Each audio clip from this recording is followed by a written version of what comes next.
Hello, salutations. What it do? It's that the gamer off father Durag gang. Know the vibe, black and scribe. Let's get it.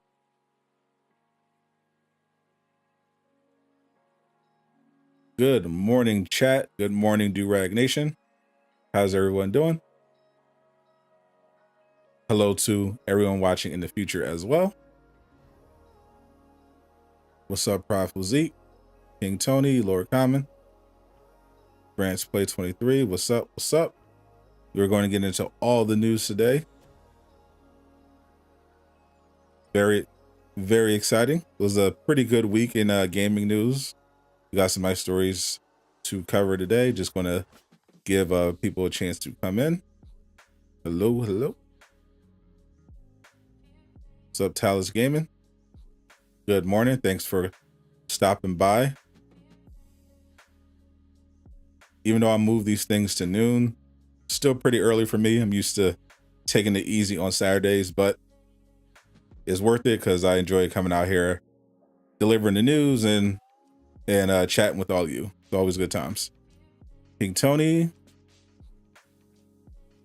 today is the 1-year anniversary of Falcon and the Winter Soldier. I did not, in fact, know that. And my day is better now that I do. Definitely was not my favorite of the Disney Plus shows, but it was not my least favorite, which was Hawkeye. Hawkeye was terrible. What's up, Slayer? Good morning, good afternoon, good evening, depending on your time zone. What's up? How's everybody doing today? Everybody enjoying their weekend so far? I did see yesterday was the anniversary of the Snyder Cut. I was tempted to tweet out that the Snyder Cut is overrated, but figured, why bother? We all know this is true. What's up, Bruno? Good morning, good sir. What's up, Lucky Ray Gun? Appreciate you. Got our defenders in the building. What's up, Sadot Facts? Good morning. Good afternoon. We got a pretty good super news today. We're gonna talk about Perfect Dark and how that's already a disaster. We're going to talk about the Marvel's Avengers patch 2.3 for those that missed the blog update yesterday. We're just going to recap all of the latest info around that patch, which is coming out next week. We're also talking about some potential upcoming gaming showcases, which could include Suicide Squad, Kill the Justice League. Very exciting times. And of course, Fortnite potentially getting another big name Marvel character because Fortnite loves some cross promotion. Amari, Fortnite, you said Hawkeye was not bad. What's wrong with me? What's wrong with me is that I was born with a curse. I was cursed with good taste and an analytical mind. And unfortunately, I have this problem where when I'm watching TV shows and movies, if they're bad, I can't not see that it's bad. I have to notice all of the flaws rather than just completely shutting off my brain and enjoying it. Now there are bad movies that I can appreciate, but it's like a scale. Because some movies and shows are kind of bad on purpose. They're just meant to be fun. And some shows like Hawkeye are just bad. And unfortunately, I was cursed with being able to tell the difference and not pass off mediocrity as good. What's up, Casual Avenger? Good morning. The Snyder Cult's gonna kill you. So, Jeff, they are passionate, aren't they? I like Zack Snyder as much as the next guy, but come on. I think we could all admit that the Snyder Cut of Justice League was too long and had way too many unnecessary slow-mo shots of Jason Momoa taking his shirt off. Like, can we be honest about that? Like, did it need to be 4 hours?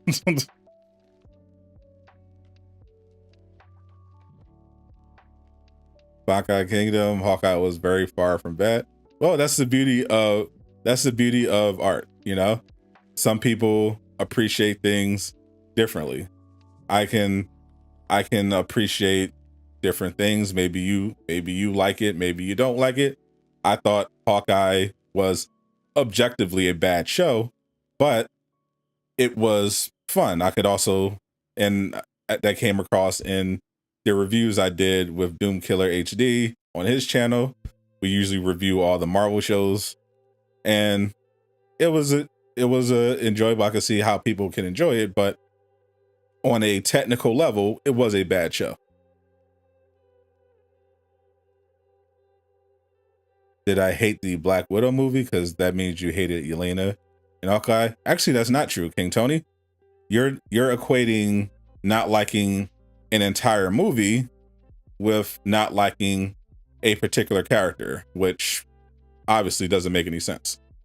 I thought the Black Widow movie was really, really cool to look at.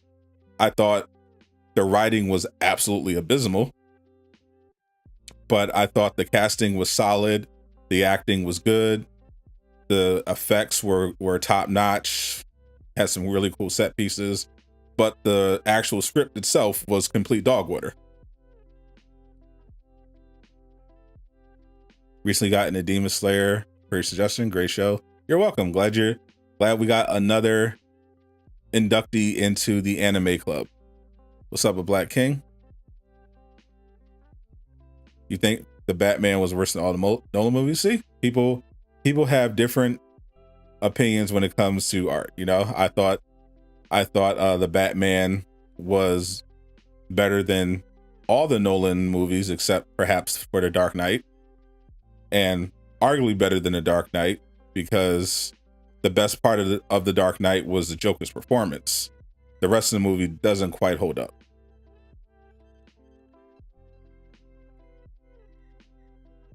All right, so let's get into the news. We got a bunch of people here. We'll start off with Hogwarts Legacy. For those that don't know, Hogwarts Legacy, one of the most anticipated games of the year, finally got a reveal. Just this past week, we covered it on the State of Play.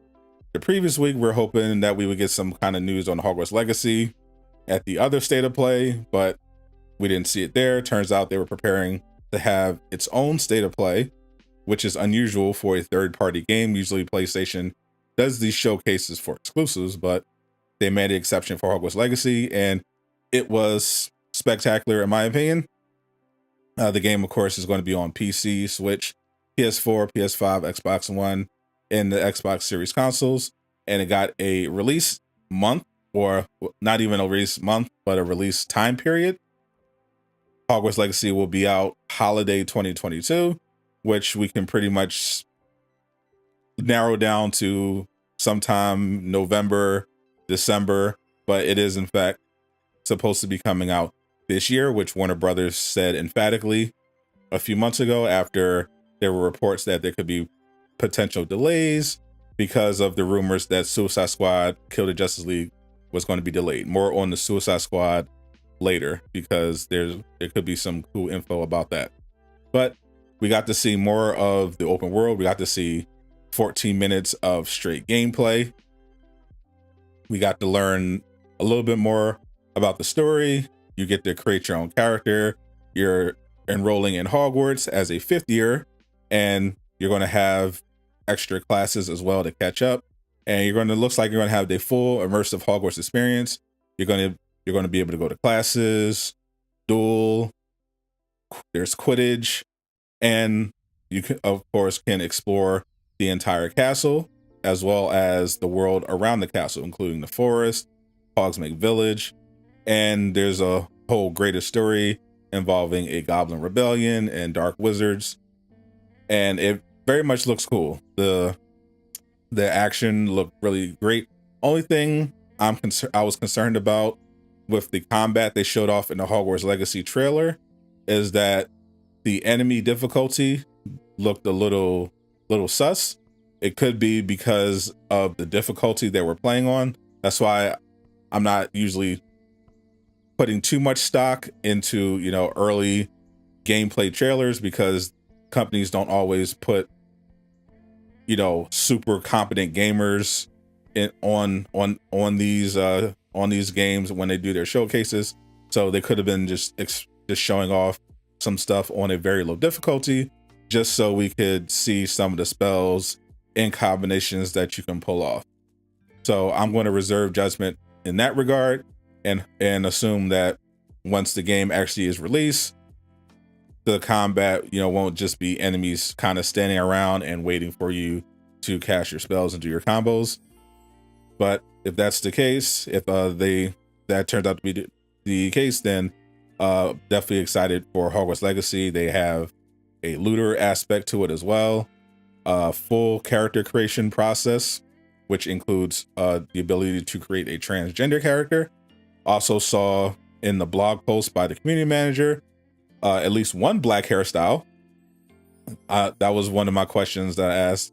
Is there going to be black hairstyles? You know, a lot of these RPGs with character creations usually skip on the black hair, and it's a bit annoying usually if you're a black person who wants to create your own character in these games and you don't have any, you know, real hairstyles to choose from.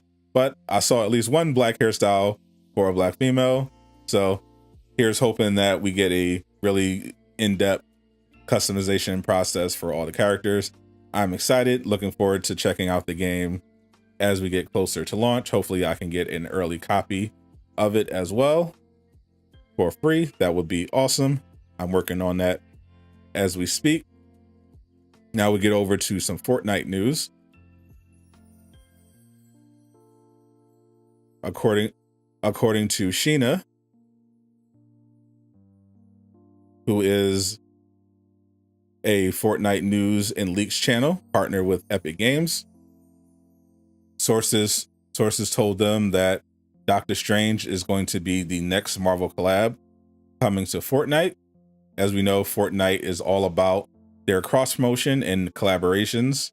They've in the past did several Marvel collabs. They had a whole Galactus event. They did a Marvel collab when Spider-Man No Way Home came out, bringing in the ability to web swing, as well as costumes for various looks from No Way Home, as well as Zendaya herself as a character. And they added other Spider-Man skins, such as the black symbiote suit. And it seems like that they're going to be doing this as well for Doctor Strange. As you know, Doctor Strange in the Multiverse of Madness is coming up in May. That is pretty close. May 6th, only a couple months away.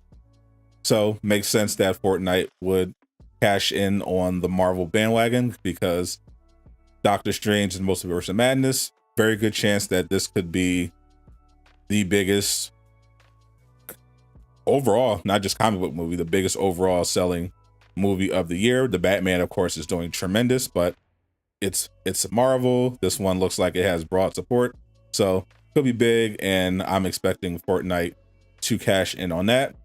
As usual, I am not a Fortnite player. I do not play Fortnite. I know many people who do, but you're still not getting me into Fortnite, especially not with even if it is Doctor Strange. I'll just wait until either Insomniac makes a Doctor Strange game, or maybe next year Marvel's Avengers will finally add him to the game. But if I do play Doctor Strange, it won't be running around with an assault rifle in Fortnite building hotels. I can tell you that for sure. Now, this one is pretty exciting. According to a leaker who is associated with account NGT, a very popular leaker in his Discord server, this person was responsible for leaking the Hogwarts Legacy State of Play before the official announcement. So this person does have some credibility. They said that there are potentially some upcoming game showcases, and he listed them here. March 17th, of course, we got the Hogwarts Legacy State of Play. He's saying the next one is going to be March 22nd, a showcase for the PlayStation VR 2. So that's only a few days away, so look out for that. I'm personally very interested in PlayStation VR for the PS5. That could potentially be very awesome. I'm looking to that. March 23rd, supposedly a Nintendo India World Showcase. In April, sometime in April, he's saying there's going to be a Gotham Knights press event, which is very cool. As we know, Gotham Knights is coming out in October, has a firm release date. So it makes sense that Gotham Knight would eventually get some more press leading up to that release. Sometime in May, there's supposed to be a NetherRealm Studio showcase, potentially showing off a brand new game, which I know a lot of people are very excited about. In June, there's supposedly a Suicide Squad Kill the Justice League showcase / press event. This is what I'm most personally looking forward to, because Suicide Squad Kill the Justice League would have been my most anticipated game of the year, even beyond Gotham Knights and Hogwarts Legacy. But we had that rumor that the game was going to be delayed until next year. Now, fortunately, this has not been officially confirmed by anybody officially associated with the game, not Rocksteady, not Warner Brothers themselves. They've been quiet about this whole thing. So right now, officially, the Suicide Squad Kill the Justice League delay are just rumors. It's possible that internally they're looking at a potential delay, but are working towards getting it out by this year. So if they are having a showcase in June, that could be very good news for a 2022 release date. At the very least, it means that they're far enough along to have a showcase. So we should at the very least get some kind of release date or release time frame similar to what we got with the State of Play and Hogwarts Legacy. And then late July or August, there's supposed to be a Final Fantasy 30th anniversary showcase, probably showing another Final Fantasy game. Should be, I'm not that into Final Fantasy as some others are, but if they do drop a new Final Fantasy game, I might check it out. I checked out Stranger of Paradise and wasn't bad. But I'm mainly looking at Suicide Squad Kill the Justice League.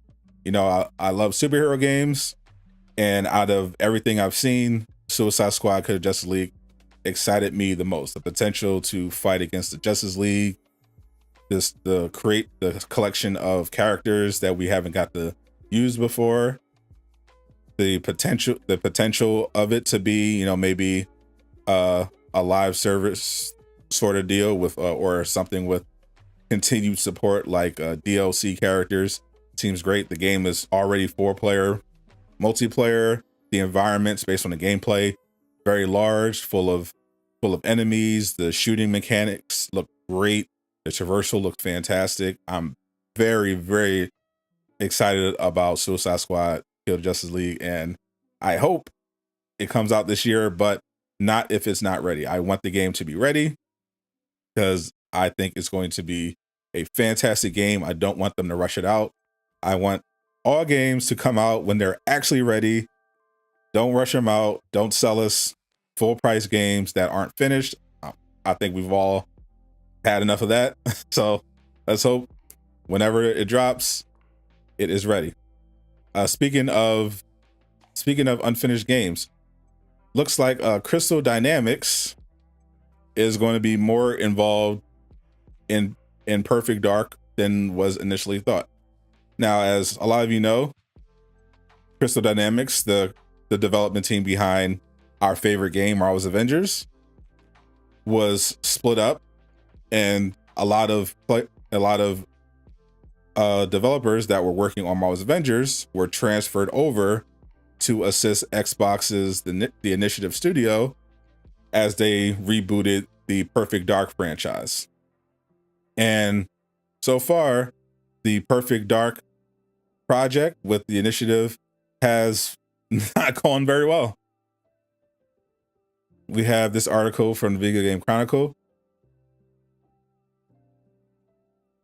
Xbox's The Initiative Studio has seen a fast and furious wave of senior departures in the past 12 months, BGC has learned. As much as half of the core development team known to be working on the upcoming Perfect Dark reboot quit the company during the last year, or around 36 people, analysis of employee LinkedIn profiles has revealed. That includes most of the initiative's senior design team, including game director Dan Nurberger, design director Drew Murray, lead level designer Chris O'Neill, principal world builder Jolie Myers, 2 senior systems designers, a group of 3 former God of War designers, and more. And the turnover of top talent doesn't end in design. Perfect Dark's 2 most senior writers also recently quit, analysis shows, along with the project's technical director, tech art director, lead gameplay engineer, lead animator, QA lead, and more. According to LinkedIn, the initiative is now less than 50 people when duplicates, former employees, and erroneous listings are removed. It currently has just 3 roles advertised on its website. Analysis suggests it hired around 12 people in the past 12 months. The timing of the departures coincides with the September 2021 announcement that Crystal Dynamics had been signed to co-develop Perfect Dark. This, combined with the few jobs currently advertised at the initiative, suggests that the Tomb Raider developer is likely taking a much stronger lead than first thought on the project. Interviews with multiple former senior developers cited a lack of creative autonomy and slow development progress as the reason for their departures, and described the wave of exits as fast and furious, with project momentum said to be heavily affected. The initiative's management told VGC is confident in the team it has in place and new talent joining, and pointed to industry-wide staffing challenges during the COVID pandemic. It's no small task to build a studio and reinvent a beloved franchise, studio head Daryl Gallagher told VGC. In creating the initiative, we set out to leverage co-development partnerships to achieve our ambitions, and we're really excited about all the progress we're seeing with our relationship with Crystal Dynamics. In this journey, it's not uncommon for there to be staffing changes, especially during a time of global upheaval over the last 2 years, and there's plenty of work in front of us to deliver a fantastic, Perfect Dark experience to our players. We wish all our former colleagues the very best, and I'm confident in the team we have in place, the new talent joining, and we can't wait to share more with fans. In the games industry, competition for experienced talent is at an all-time high following a pandemic-fueled gaming boom, and unhappy initiative staff will likely have had plenty of alternative employment opportunities at the large number of neighboring AAA studios in California. Across the industry, many studios are currently facing a talent crisis, with the sheer level of expansion and investment in the sector making it challenging for even the biggest studios to retain and attract senior staff.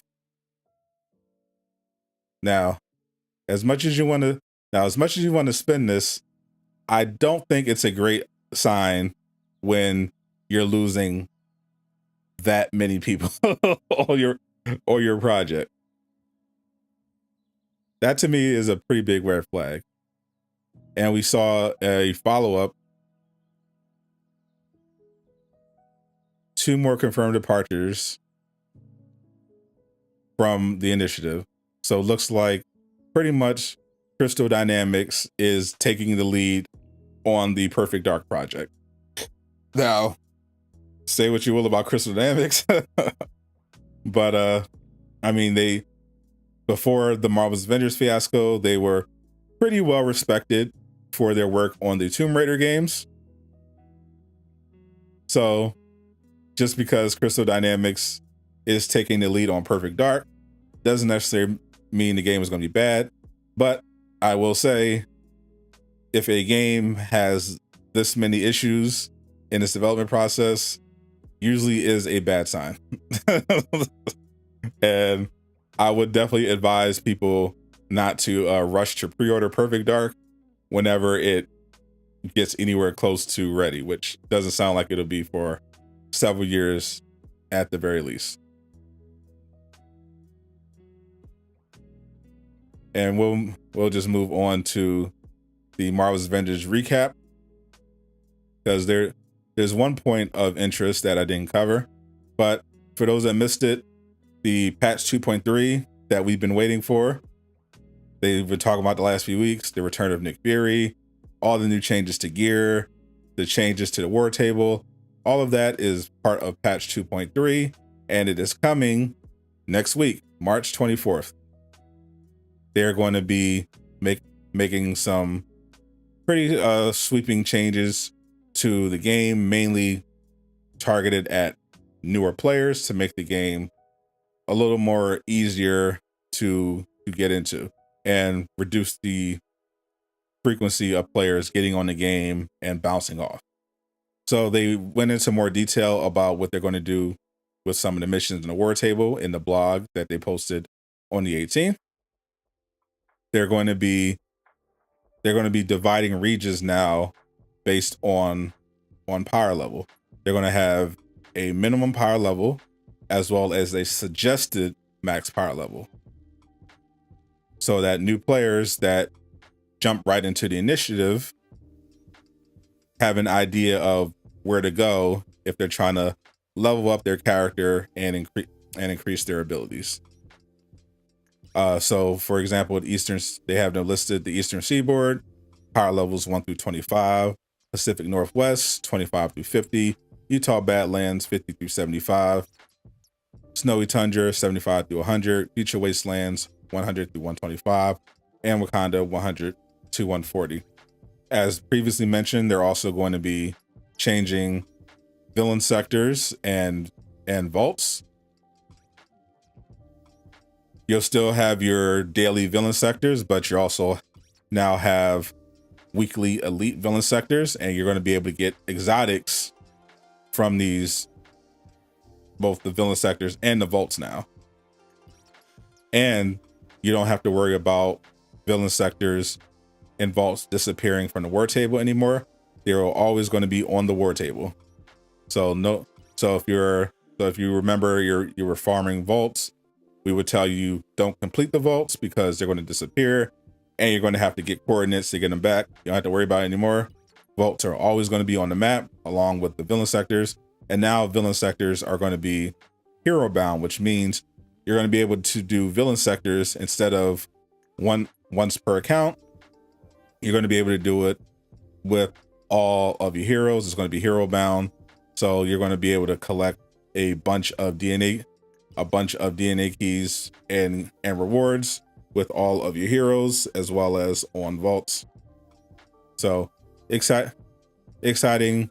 Some of the gear does look interesting. So we're going to have to test. One of the things we'll test is the new gear any good? I know in particular, I'm going to be looking at the new perk for Thor that extends Warrior's Fury, as well as new gear for Kamala, which gives you status damage on signature attacks.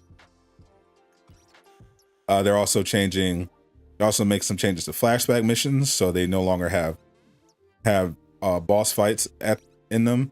And if you're trying to do the Rise and Shine mission chain, you're going to have to do a quick match now. Now, this is an interesting part that I didn't touch on yesterday. They're changing the name of iconic mission chains to heroic mission chains, and they're saying they now only show on a per hero basis. Now, I'm not sure exactly what they mean by this, but I was seeing Bob Duck and Weave tweet about this, and he was talking to the devs, and there's a possibility that if you complete the heroic mission chains, the heroic missions from the mission chains, they will disappear from the map. Why is that important? Because currently the best way to farm XP, whether you're trying to get your character to 50 or you're trying to unlock your champion points, the best farm in the game is a Black Widow heroic mission called Up from the Depths. And most of you veterans know, you load into Up from the Depths, you destroy the adaptoid, you reload the checkpoint, rinse and repeat, gain a bunch of XP, do your thing. Now, with these changes potentially to heroic mission chains, this farm might be gone. We're not going to know for sure, it looks like, until the patch actually comes out and we get to test it. But potentially either it's not going to be accessible, or if you complete it for whatever reason, it'll disappear from the map. Hopefully it's the latter, which is fine. That only potentially will hurt new players. So just keep in mind, if you're trying to do the farm, if it turns out that it's just going to disappear, don't just do it like normal.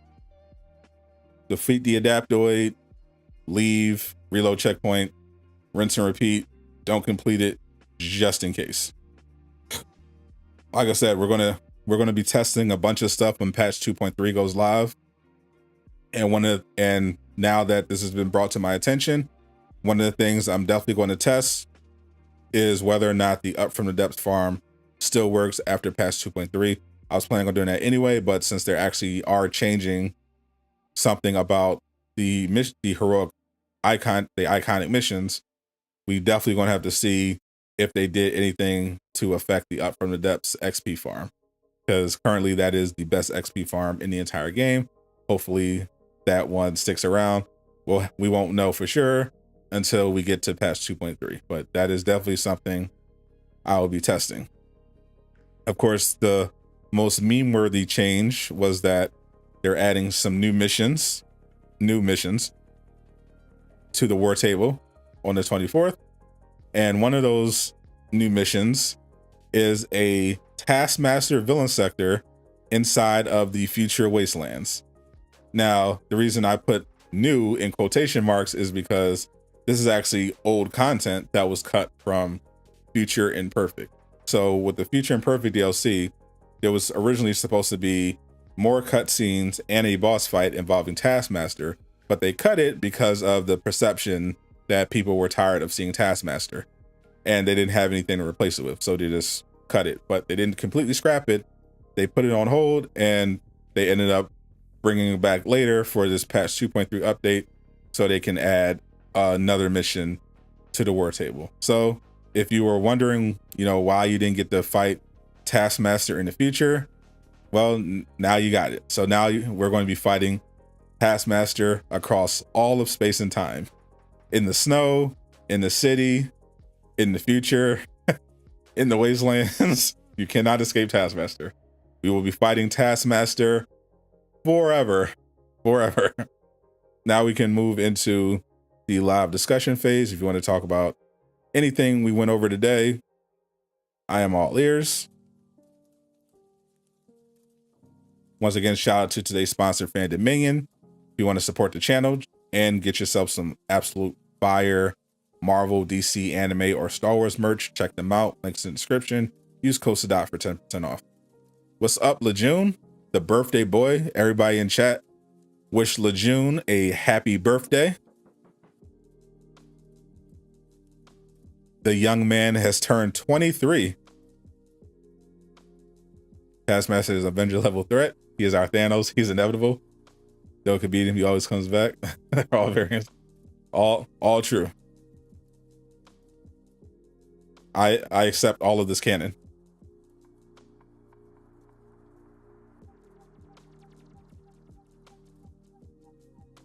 Honestly, I would much rather they have recycled, crossbones, but why not Taskmaster? We're familiar. Yeah, laajune is a young boy. Make me feel old. One of the reasons I started making Avengers content was just watching laajune videos. And here he is. He's like a little bro.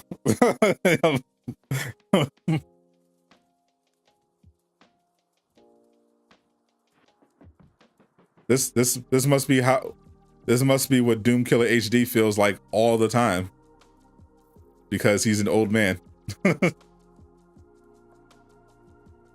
Hey yo, Bruno the Bully with the 1999.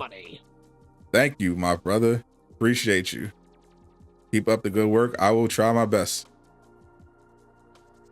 They better have a cutscene for Nick Fury comeback and 2022 roadmap and for a week. Oh yeah, about that.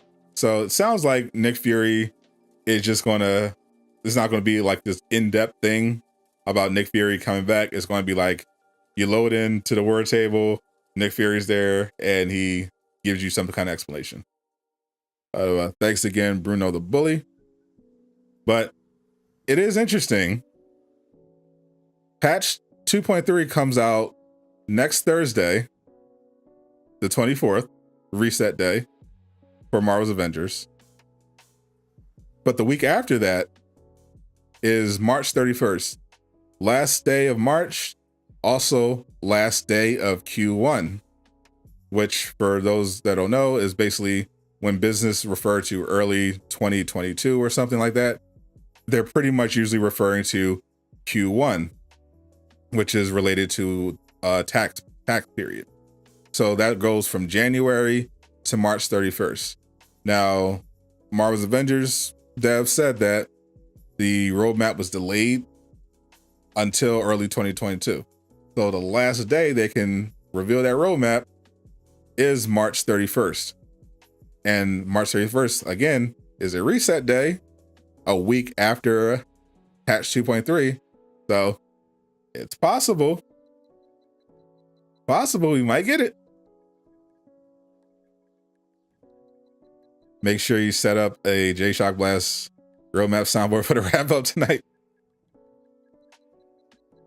I gotta get Doom to do that.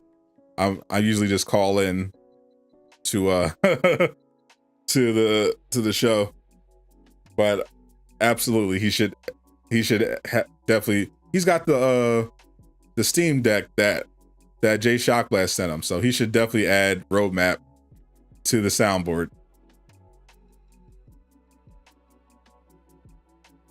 They'll show the roadmap before the end of March. It's gonna be looking spooky.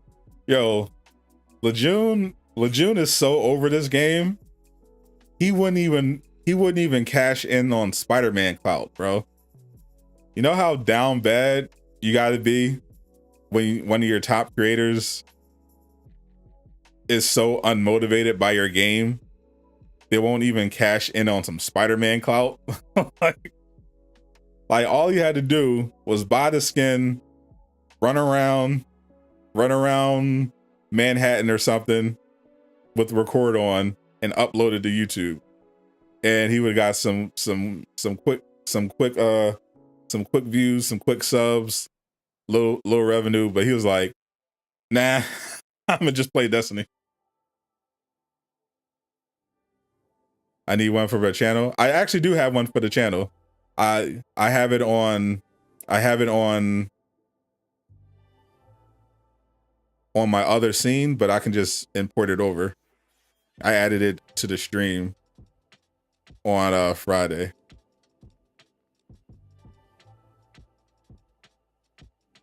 I'll show you.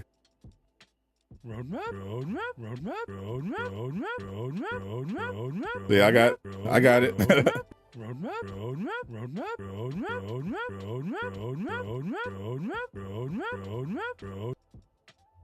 got it on both. I got it on both of my Super News and my PlayStation seeds.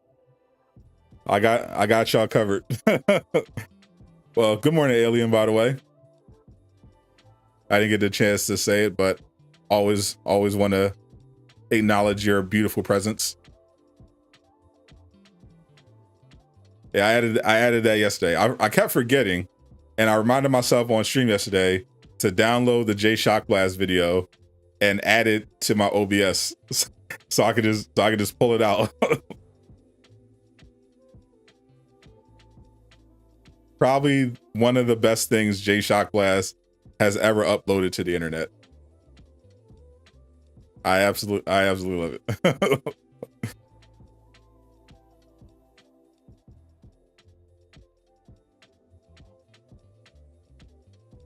You think they're not going to show the roadmap? I mean, they're eventually going to show the roadmap. What's up, Original? It's just a matter of when are they going to show the roadmap? Are they going to show it in March, or are they going to show it in April or May?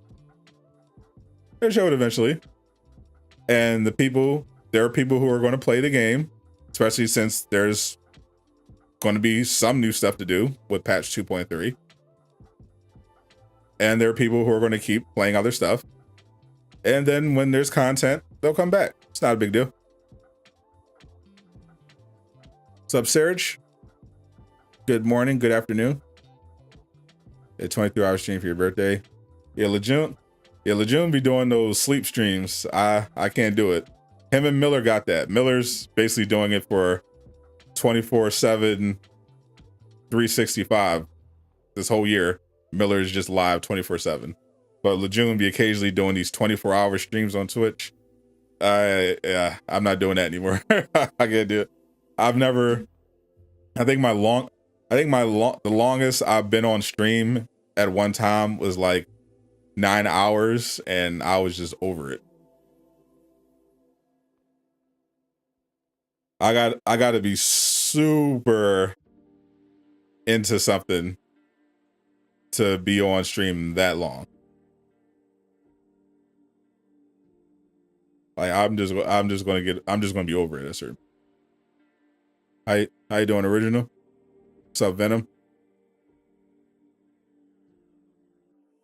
Elder Ring sitting on the throne and wiping his feet. I mean, that's kind of a goofy comparison. Elden Ring is one, brand new. Avengers is like almost 2 years old. Two, Elden Ring is one of the most hype games of the year, even before the release. The update for Avengers comes out when Tiny Tina comes out. Oh, the 25th. That's right. That's the official. Oh man. Ooh, that's gonna be tough for you next makers. Hold up.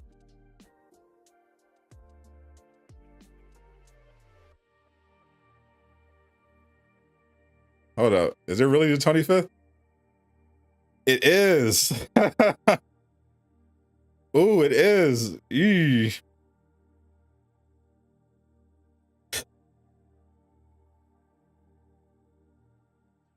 Miller is a interesting character. I enjoy watching Miller. Some people will drop by to ask Miller about Avengers leaks. Otherwise, just to chat with him. He'll play games. He actually just got into Guardians of the Galaxy. He didn't play that initially when it came out. So we watched him go through Guardians of the Galaxy on stream. He'll react and watch YouTube videos. It's a lot of fun. Miller is a character. I love Miller. Yeah, it's tough. Tiny Tina. Tiny Tina is the new looter shooter. It's not a direct sequel for Borderlands, but it's more of a spin-off of Borderlands, featuring the Tiny Tina character. Obviously, Borderlands, one of the most popular looter shooters of all time. And Tiny Tina has gotten a lot of hype. It's being published by 2K, and 2K next makers like J Shockblast and laajune have a bit of a conundrum. Now, the next makers like laajune are going to get the game early, so that they're going to be able to post content before launch day. But the rest of us, if we do get launch day keys, it'll just be for the launch day. So that's going to be tricky. So if you do get a launch day key, I guess you could do both. You could do potentially you could do an Avengers stream early on when the patch goes live and go through that, and then come back on later or switch over to Tiny Tina if you have a launch code and play that. But that's an interesting day. I forgot all about that.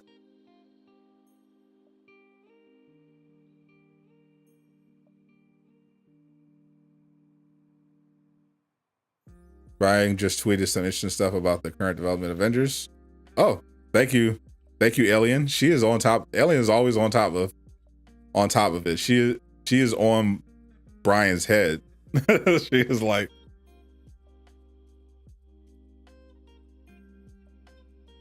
I'm notified of his tweets, and I'd be missing stuff.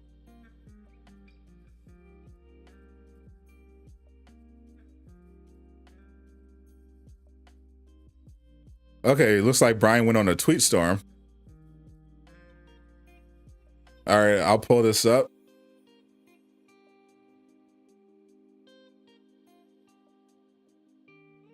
See where we start. Where we starting? All right, let's Let's switch over to B-Wags. Thank you again, Alien. I love you. You're wonderful.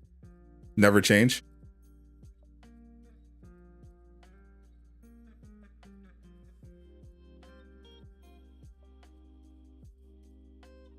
Okay, roses are red. April is gray, but in a few weeks, a road map will come our way. Did I get that right? From Assault Gaming. He responded, Brian Wagner, system designer for Marvel's Avengers. Since I continue to get roadmap 1 tweets, roadmap announcements are covered by our brand/comms team. Of course, rip to their comms team. Andy just left for Capcom. He seems to be doing great. I don't know who's replacing him. I don't have any info on when that might happen. My job is to keep planning and designing what is next, and have been hard at work doing that. So that's Brian's way of saying, stop tweeting him about the freaking roadmap. Okay? This is basically Brian nicely saying, stop asking me about the damn roadmap. He does. Brian is tired of y'all tweeting him every single day. Roadmap. He's like, leave me alone. That's not my department. Roadmap sleeping besides Coney Labs. Us. I also see the tweets about frustration over more Taskmaster villain sectors. I get it, and I agree we need more wider variety of villains. Part of what I'm doing right now is finding ways for us to create a quicker, more sustainable villain enemy pipeline. Oh, that's potentially good news. They at least, after almost 2 years, are aware that we're tired of fighting the same villains and are looking for a way to speed up that pipeline. What was that? That was a courtesy of Jay Shockblast. We now have our roadmap graphic. When someone asks for the roadmap, roadmap win tweets, roadmap messages, we got a video graphic just for that. Thank you, Jay Shockblast.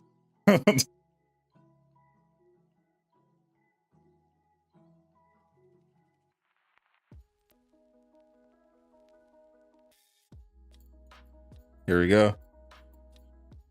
There is a lot of planning going on internally right now.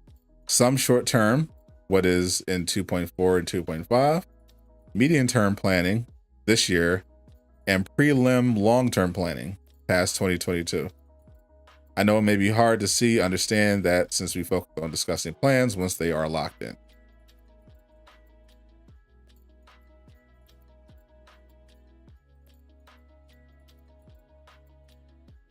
So once again, B-Wags, he mentioned a little bit about this on the Excelsior Now podcast, but they are at least thinking about what the game post Kree invasion, spoiler alert, the last DLC for Marvel's Avengers is supposed to be Captain Marvel for this year. And the current storyline is leading up to a big Kree invasion. And Captain Marvel is expected to be the main DLC coming with that story expansion. And the long-term plans beyond 2022 would basically involve figuring out what new characters to add to the game and how to expand the story once the Kree story thing, the Kree invasion storyline is resolved in whatever way they're planning on resolving it.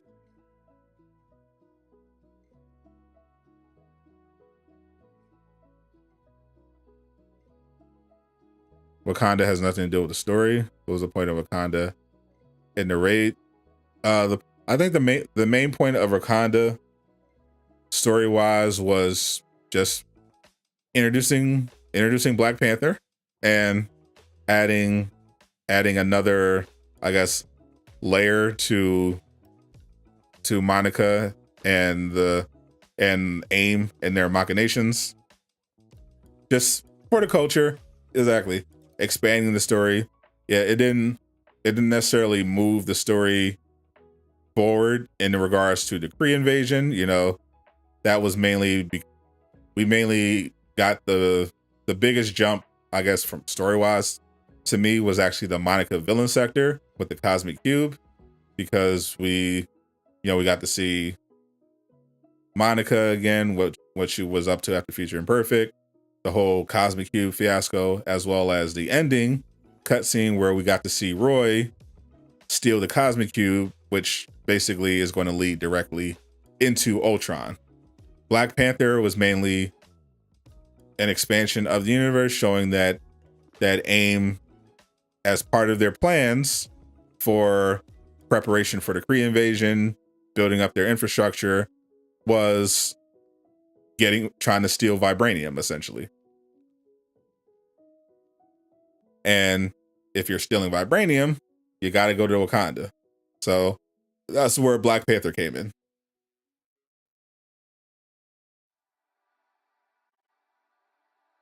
AIM is just out here. They're just out here.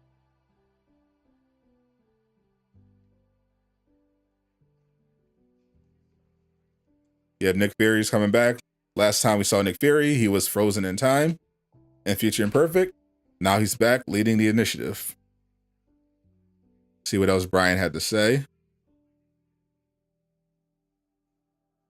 Planning isn't just us picking what we want to do either.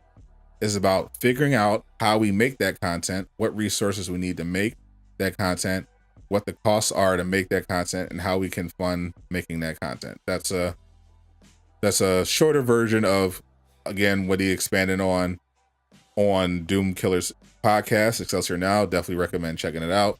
Essentially trying to make people understand that as much as you want content to come fast, game development isn't quite that simple. Anytime content is being considered, it has to be filtered through the lens of, okay, what resources do we need? How much is going to cost? Is it worth it? Meaning, if we fund this content and release it, will it bring in enough revenue for us to fund the next bit of content?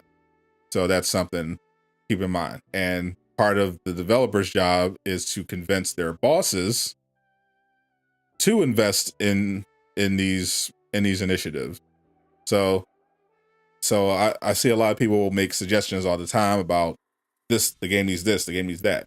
And some of them are definitely valid, some of them not.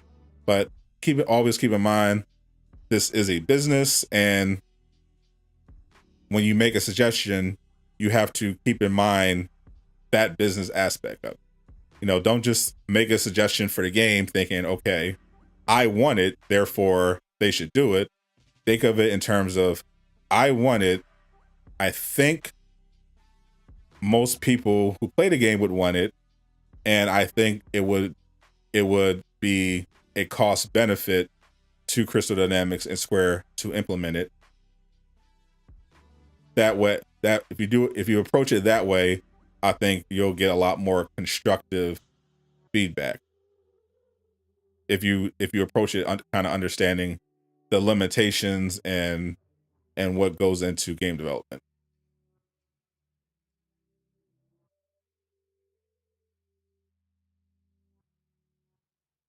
There's other games doing much better than Avengers with less people to help them. Are you talking about live service games that are licensing Marvel? That's the other thing you gotta keep in mind when you're doing comparisons. Are you saying that there is another live service game licensing an extremely expensive IP on console that has less people working on it that is doing better?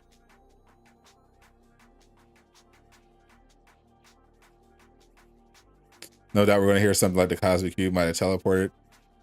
I assume we're just going to hear, hey, how are you back? I'm Nick Fury. Okay. The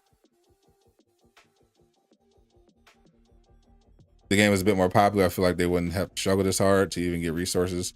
Exactly. Actually, if their monetization strategy was better, I think they would have less problems. Like from the get-go, even if the game had been popular, their monetization strategy made no sense for the type of game they were making. You're relying and you set it up so that you're trying to copy Destiny, but you're not using Destiny's business model. Destiny works because it's a free-to-play game that sells cosmetics, but also sells high-quality expansions. So it's like a free entry, and then if you like what you see and you want more, you pay for more content. And while you're there, you can buy some skins, you can buy some takedowns. That's the idea. With Avengers, they're like, okay, we're going to take some aspects of Destiny, but we're going to charge full price for the game, but we're going to make all the DLCs and expansions free, and we're only going to charge specifically for cosmetics. But we're also not going to have MCU skins for sale until 2021. And we're going to have a battle pass, but also not really a battle pass. Like, it never made sense to me. Especially when people accuse Crystal Dynamics of being, money hungry and this game just being a cash grab. I played cash grabs. This is not a cash grab. I played actual cash grab. This game is not even close to that level. That's why it's so weird to me. Like, they could be making so much more money, but they're just trying to keep it to just cosmetics.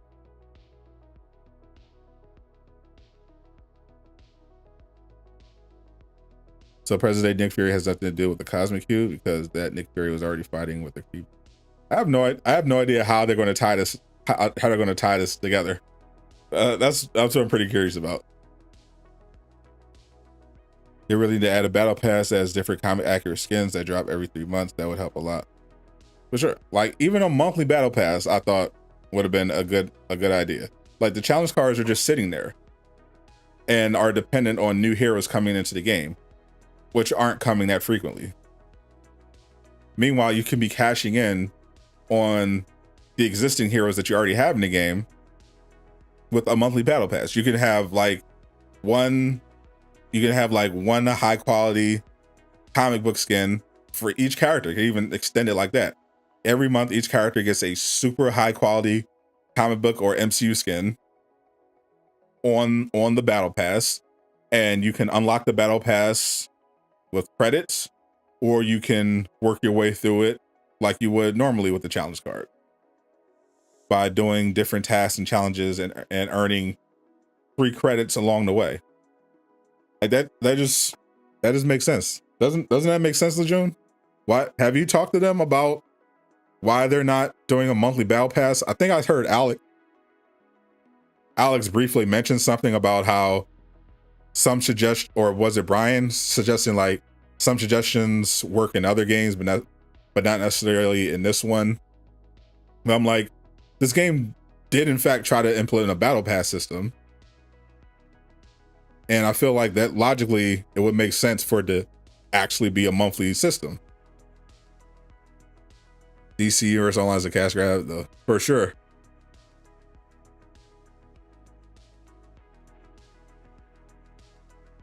Battlefront 2 had a similar issue as well, promising free content from the get-go, charging for skins and emotes, rather just pay for... Exactly. I think most people wouldn't even have a problem paying for characters. It was definitely forced to come out. Square Enix made it clear they weren't trying to do more than one delay. So the game definitely came out before it was ready.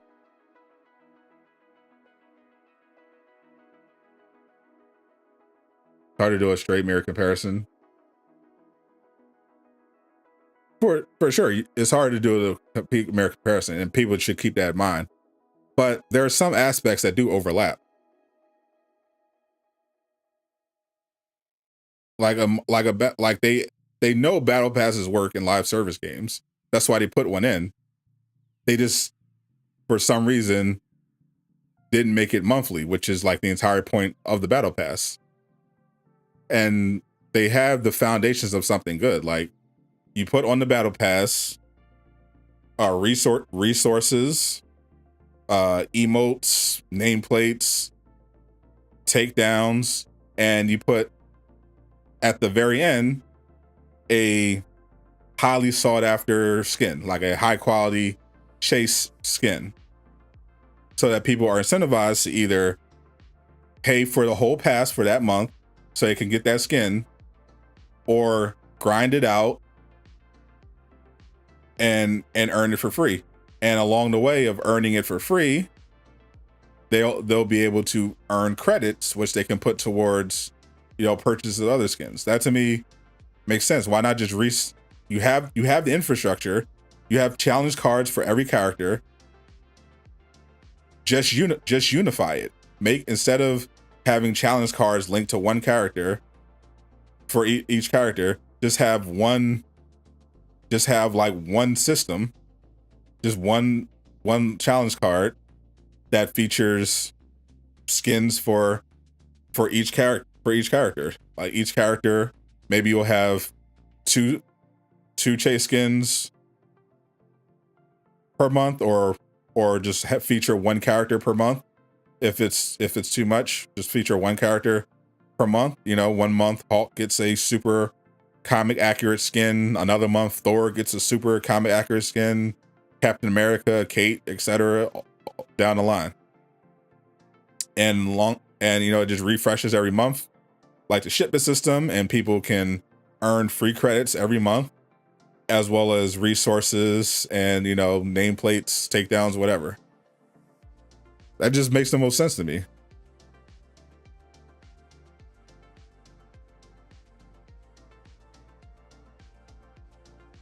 See what else did Brian say? Oh, Brian got a couple more tweets. The more economical we can be in building and said content, the more content we can build. So it's not just what's next, but it's about setting up to keep building content for the long term, which I think we all want to see happen.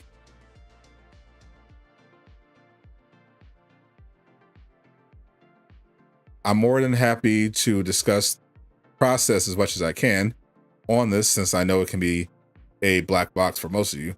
Before I joined this team, and especially before I was put in charge of design, I'm a fan of the game first and foremost. I want to make awesome stuff for you. Question from Struggle Bry. I don't know if you can confirm it or not, but since 2.3 has a release date, are there any bug fixes tied specifically to the raid we can expect in it? Sonic barrier, loading incorrectly, etc. According to Brian, yes, 2.3 will have potential fixes for most of these common raid issues. I say potential because we haven't had a lot of luck reproducing these issues internally, so we're taking our best stab at root cause. So there you go, confirmation. The patch 2.3 is trying to fix some of these common raid issues, but because they were having problems reproducing them internally, the fixes might not stick. But Brian mentioned they're pretty sure they know the root cause and are taking an educated guess, but hopefully they stick. Personally, I haven't had any issues at all with the sound wall, the sonic barrier, but I know some people have. Hopefully a lot of these end up getting fixed in 2.3.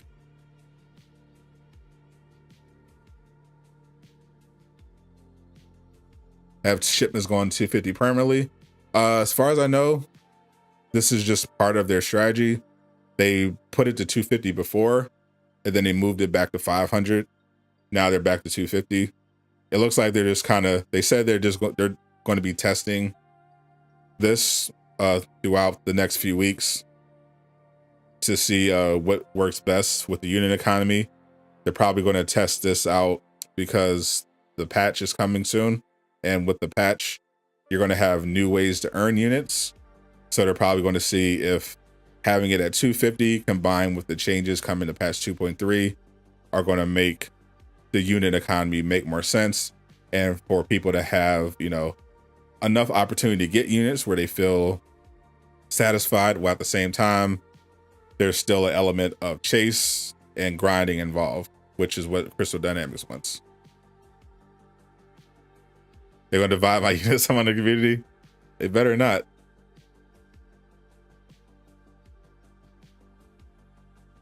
But definitely appreciate Brian for speaking candidly about some of this stuff. Hopefully we do get the roadmap this month. But once again, Brian is telling y'all to stop asking about the roadmap because he don't work in that department. Now is 1 o'clock. It is time for the members only gaming session. If you want to join, become a member of the channel, hit that join button, become part of the defenders in the Durag Nation. Otherwise, I'll see you guys soon. I'll probably be calling into the weekly wrap up tonight on Doomkiller HD's channel. I'm also working on a video as we speak. Hopefully I'll have it out by tomorrow. I might also stream on Twitch at some point this weekend. We'll have to see. Thank you once again. If you guys missed the news segments, I'll work on timestamps. Just watch the replay. Everybody have a good day. Have a good weekend. I'm Sadot the Gamer, signing out.